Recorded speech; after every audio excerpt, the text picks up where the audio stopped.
queridos amigos do módulo 4, olá novamente. Nós vamos agora ter um estudo um pouco diferente. Nós vamos ter algumas questões para pensar. Isso está na nossa apostila, na página 96. E olha que pergunta instigadora. A Seicho-no-ie adota uma posição política? Bom, antes de começar as demais reflexões, eu acho importante a gente entender a linha dessa pergunta. Política, ela tem dois sentidos. Sentido amplo, e é nesse sentido que esse estudo foca, né? Que é o sentido da participação do indivíduo na sociedade. No bairro, na rua, na casa, na família, na instituição religiosa, se você tem alguma e segue, no seu ambiente de trabalho, no seu ambiente de recreação, tudo isso é política, em sentido macro, em sentido amplo. E é esse foco que nós vamos estudar. Mas existe um outro sentido com o qual nós não vamos divergir e nem convergir, que é o sentido de política partidária. Aí é uma opção individual de você participar na vida da sua sociedade, da sua comunidade, segundo padrões, visões de mundo específicas. Como a Seicho-no-ie é ampla, nós focamos a ideia de política macro. Política partidária, cada um escolhe a sua. Tá bom? De acordo com os seus valores, de acordo com as suas ideias. Vamos, então, à política, sentido amplo, na participação do ser humano na sociedade. Muito bem. Primeira questão que se apresenta é política e verdade. Nós temos como livro-texto o volume 3 da coleção A Verdade da Vida, nas páginas 95 e 96. Vamos fazer uma coisa? Eu vou dar um tempinho para você ler o texto.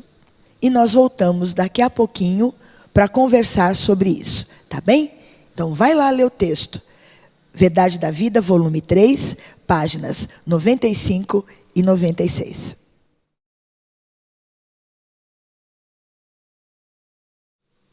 Muito bem, agora retomando. Você já leu? O que é que você achou? Política e verdade.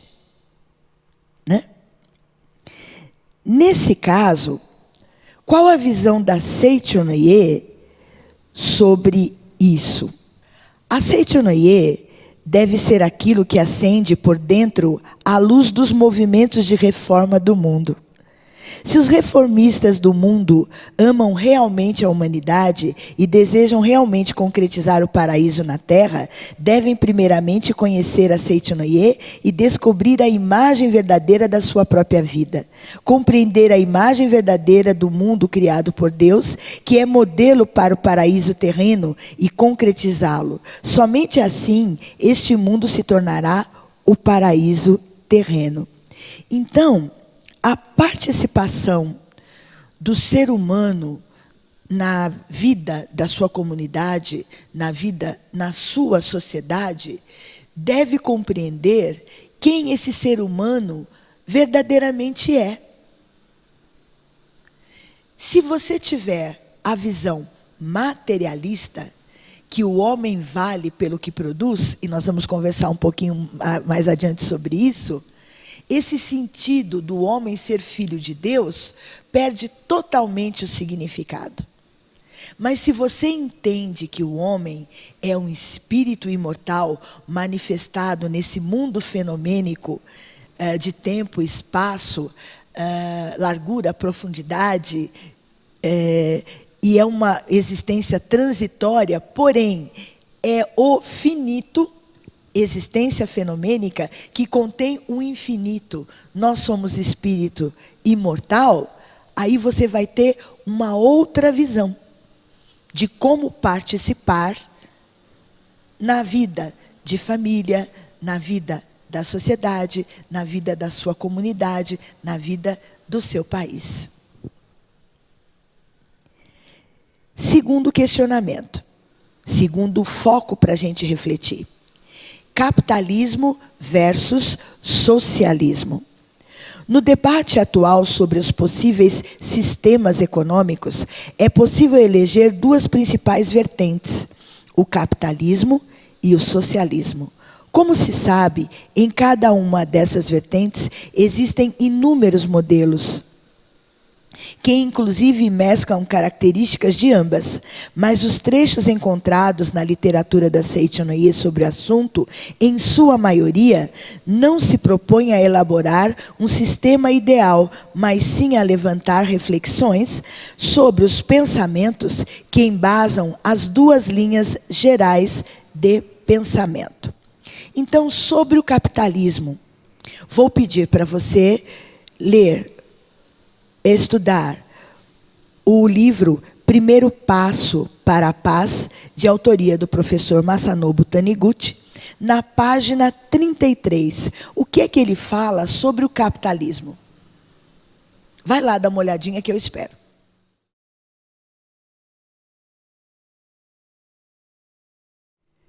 Já leu? Então vamos lá. O professor Masanobu Taniguchi sugere que, dentre os inúmeros critérios para a composição de um sistema econômico, passe a se incluir o valor da natureza em si. Como assim? O que ele fala? Esse valor da natureza em si deve abranger os benefícios que o cuidado correto com a natureza traz em termos econômicos. Benefícios como o ajuste do clima, formação do solo, ciclo de nutrientes, manutenção de animais e vegetais silvestres, provisão de combustível, fibras e ervas medicinais, como também a dádiva da beleza natural, entre outros benefícios que o rico ambiente natural nos proporciona. E que tudo isso ele chama de dádivas do sistema ecológico. No capitalismo, nós temos a ideia central de que o homem vale o que ele produz. E quanto mais eficiente for essa produção, menos se gastará para obtê-la. Então, quando o professor Masanobu Taniguchi introduz o valor da natureza em si, significa que a natureza bem preservada economiza a produção. E que essa produção não precisa ser destrutiva. Um pouquinho mais à frente, nesse livro, Primeiro Passo para a Paz, ele nos orienta que há 4 espécies de capital. O capital humano, o capital financeiro, o capital da produção. E ele acrescenta, como nós já vimos, esse capital natural, ou seja, a produção ecologicamente adequada, inclusive, é mais econômica.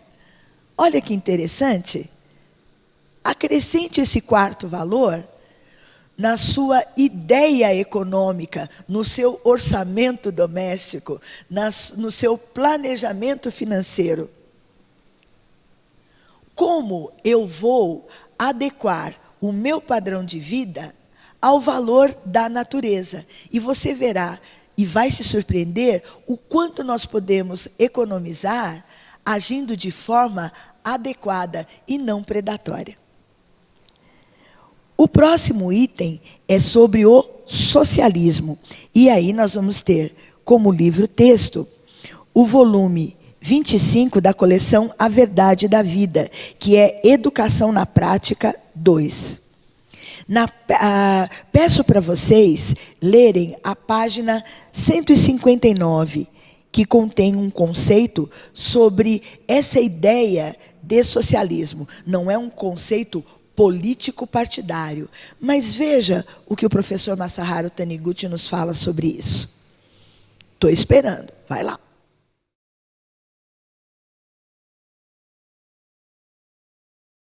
Então, vamos lá. A ideia socialista é a ideia de que nada é do indivíduo, tudo é do Estado. Tudo é do povo, mas não é de nenhuma pessoa individualmente considerada. O problema está que essa ideia restringe a liberdade, salvo outras interpretações. Então, vamos ver o que é que o professor Masaharu Taniguchi nos diz. Fazer com que a humanidade tome consciência da riqueza infinita e da força infinita que cada indivíduo traz dentro de si, este deveria ser o objetivo da verdadeira religião e da verdadeira revolução social. No entanto, até agora, os preconizadores da salvação das comunidades rurais, da revolução industrial pregada pelo socialismo, e etc., não ensinavam as pessoas a extraírem a riqueza infinita que elas trazem dentro de si, nem as conscientizavam da força infinita que existe nelas. Devido a isso, muitas pessoas que se acham em dificuldade só pensam em buscar a ajuda dos outros e, quando não a conseguem, ficam ressentidas e se revoltam contra a sociedade, pensando que o mundo e as pessoas ao seu redor estão oprimindo-as e que precisam romper essa opressão com atos de violência. Essa ideia extremista desaparecerá naturalmente com a difusão dos ensinamentos da Seichonoye, aonde não existe ninguém capaz de me oprimir. Eu é que permito que isso ocorra com pensamentos errados, palavras erradas, atos divorciados da verdade de que eu tenho a capacidade infinita. Então, cada um, dentro da sua individualidade, pode contribuir para o bem-estar do todo. Não há ninguém que nos oprima, e sim nós que permitimos que isso ocorra. Porque não estamos usando todo o nosso potencial mental, primeiramente, que é a mente que comanda tudo ao nosso redor. Então, eu preciso refletir. Por que eu não estou prosperando da forma que eu gostaria? Que ideia eu tenho de capital? Que ideia eu tenho de dinheiro? Que ideia eu tenho de abundância? Que ideia eu tenho de prosperidade? Então, deixa de se ter a ideia que a sociedade me oprime e eu passo a entender que eu é que não estava vendo essa sociedade como parceira, como local para que eu manifeste os meus melhores dons, né? Muito bem, prosseguindo, nós temos o item 3, que é democracia. Aí vou pedir para vocês, por favor, lerem o livro Viver Junto com Deus, na página 32, para nós entendermos quais os conceitos de democracia que a Seichonoye abraça.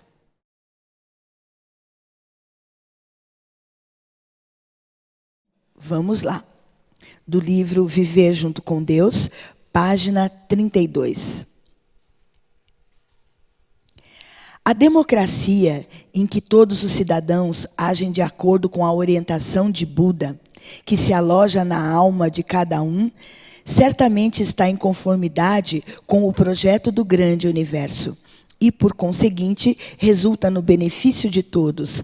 Assim é a verdadeira democracia. Logo abaixo, ele cita um exemplo temporal em que esse livro foi escrito, né? A democracia implantada no Japão, logo após a Segunda Guerra Mundial, não é verdadeira, pois foi imposta pelas forças de ocupação, com o propósito de enfraquecer o país. Lamentavelmente, muitas pessoas, em vez de ouvir os ensinamentos de Buda, alojados em seu interior, passaram a procurar atender somente às exigências do eu carnal, a não dar a menor importância para as obras em benefício do todo, a fazer greves, as quais causam transtorno à população. Tudo isso por terem uma ideia distorcida a respeito da democracia. Praticar a democracia não é buscar a satisfação dos desejos do eu carnal. A verdadeira democracia é aquela em que as pessoas reverenciam a natureza divina ou natureza búdica, na linguagem do budismo, de si mesmas e dos outros, ouvem a voz de Deus ou Buda e praticam o ensinamento na política e na vida cotidiana. Então, aqui, nós percebemos que a Seicho-no-ie nos exorta a sermos cada vez mais democráticos em ver o outro e a nós mesmos como filhos de Deus, donos de potencialidade infinita.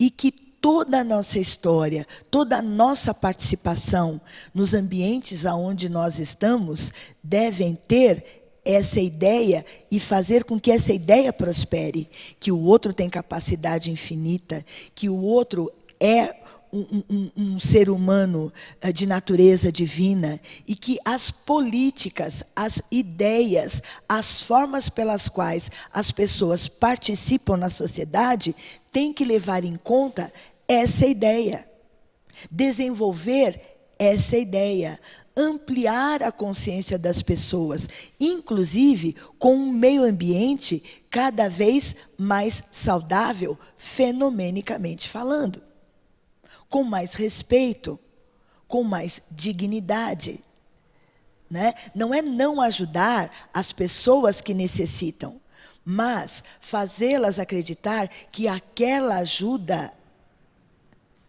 é porque ela tem capacidade infinita e não porque ela não tem. Não é tratar o outro como um coitado. Não é tratar o outro como incapaz. E justamente porque ele é um filho de Deus e eu confio na sua capacidade infinita, eu posso ajudá-lo a trabalhar e a fazer cada vez mais manifestar essa virtude. Isso é realmente o proceder democrático para todas as pessoas, não é? Muito bem. No item 3.1, nós temos a igualdade. Isso está no livro Cresça Vigorosamente, na página 102. Vamos ler esse trecho, e aí nós voltamos para refletir sobre isso, conforme está aqui na nossa apostila.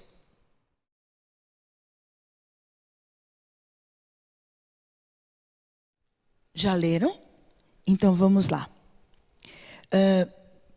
Isso está no título, no subtítulo, os homens devem ser iguais. A doutrina materialista é enormemente injusta porque conclui que tudo depende da condição de nascimento, que é impossível de ser alterada. Na verdade, ninguém fica satisfeito com essa conclusão. Todos procuram por justiça e igualdade, repudiando a injustiça. Certamente porque ouvem do fundo da alma a exigência de igualdade como condição para viverem felizes. Então, aqui nós precisamos refletir sobre essa ideia de igualdade que a Seicho-no-ie prega. Tá? Essa igualdade é igualdade de origem divina. Todos nós, quer saibamos disso, quer não tenhamos conhecimento, somos filhos de Deus, dotados de potencialidade infinita. Portanto, todos nós temos capacidade para termos uma vida saudável, termos uma vida próspera, termos uma vida harmoniosa, sermos cada vez mais felizes. E isso não importa se a gente tenha nascido num lar economicamente abastado ou não. Isso não importa que nós tenhamos tido condições de uma educação privilegiada ou não. Isso é o meu direito espiritual de nascença. Então, como eu sei que eu sou senhor do meu destino ou senhora do meu destino, eu posso modificar, a partir dessa conscientização, qualquer condição ao meu redor. Então, vamos reler de novo aqui. Todos procuram por justiça e igualdade. Essa igualdade já existe, mesmo antes do nosso nascimento, no plano espiritual. Todos nós temos a oportunidade de estar aqui neste plano fenomênico. Então, nós podemos modificar qualquer coisa, desde que nós nos conscientizemos dessa nossa capacidade infinita. Abaixo, então, no item 3.1, nós temos a seguinte observação. Dessa interpretação equivocada sobre a igualdade de todos os seres, nasce o pensamento de que a opinião da maioria é sempre mais correta, uma vez que a opinião de todos teria o mesmo valor. Isso nem sempre é verdadeiro, pois apesar de termos a mesma essência divina, a compreensão e a expressão da verdade se mostram em diversos níveis, conforme o estágio de desenvolvimento da consciência de cada indivíduo. Nós já vimos isso anteriormente. Então, de acordo com o meu grau de compreensão da verdade, eu vou interpretar as coisas que surgem ao meu redor, como favoráveis ou desfavoráveis. Eu vou lutar contra elas ou eu vou fazer com que elas sejam meus auxiliares na minha evolução, que é um direito meu, seu, nosso. Então, aqui, nós precisamos compreender verdadeiramente que nada existe para me atrapalhar. Tudo existe para me fazer evoluir. E dentro dessa ideia, eu preciso ter um norte. Eu preciso ter valores. Eu preciso ter princípios que vão me levar nessa caminhada.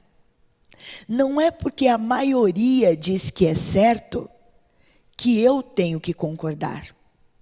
Não é porque a maioria diz que é errado que eu tenho que concordar. Eu vou verificar, de acordo com os valores que eu entendo serem importantes para a minha vida, se aquela colocação deve ser recebida ou deve ser rejeitada. Isso é democracia. Isso é individualidade consciente. Isso é igualdade. Eu tenho esse poder de poder filtrar o que vai permanecer na minha vida e o que eu vou agradecer e liberar para que outras pessoas aproveitem de acordo com os seus valores. Não é? Muito bem. Liberdade. Nós temos como indicação de leitura o livro Reflexões sobre a Vida, página 157.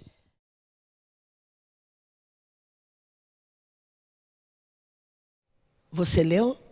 Reflexionou? O que você achou? Vamos lá. Quando clamamos por liberdade, esta deve ser uma liberdade baseada na ordem, em que está de acordo com a vontade de Deus. A liberdade é um direito conferido a quem serve a Deus, não devendo ser algo falso adquirido por quem vive tomado pela ambição. Não somos corpo carnal, mas sim espírito, que é o dono desse corpo. Portanto, a nossa verdadeira liberdade não consiste em viver à mercê dos desejos do corpo carnal.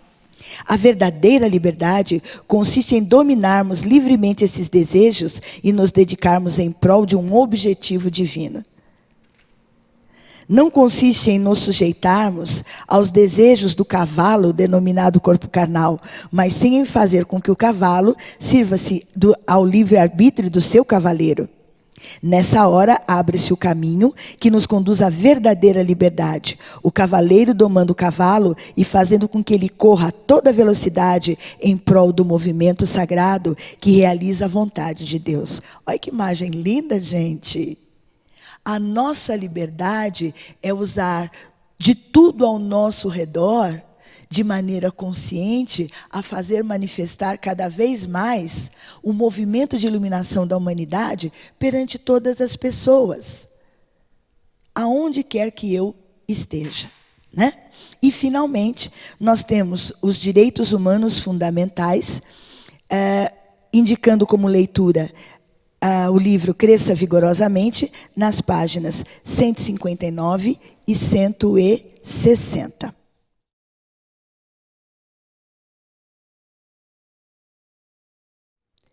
Nessa leitura, nós percebemos a importância da ética, a importância dos valores, a importância da força da palavra, né? Então, eu não posso, com a minha palavra, aliás, poder eu posso.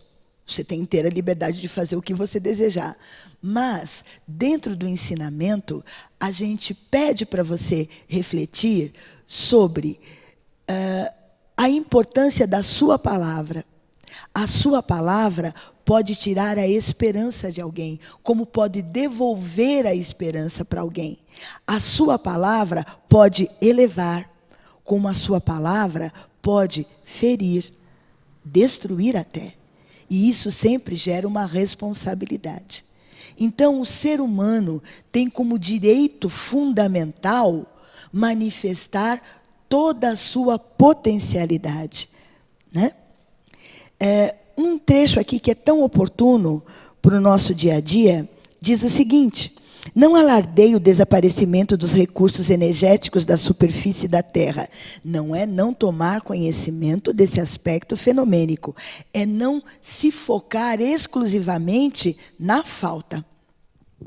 Não fale que vai acabar tudo isso ou aquilo. A Terra possui ainda incomensuráveis recursos naturais, como, por exemplo, a água dos oceanos. Separando o oxigênio do hidrogênio, este último pode ser fonte de energia. E a energia solar? Então, nós temos inúmeros recursos. Nós temos inúmeras possibilidades de evolução, de aprimoramento, de progresso, desde que nós ampliemos a nossa visão para isso, com ética, com valores de filho de Deus, não é? Vejam que essa questão para pensar nos deu tanta oportunidade de reflexões tão oportunas. Eu agradeço por estar com vocês mais uma vez. Muito obrigada.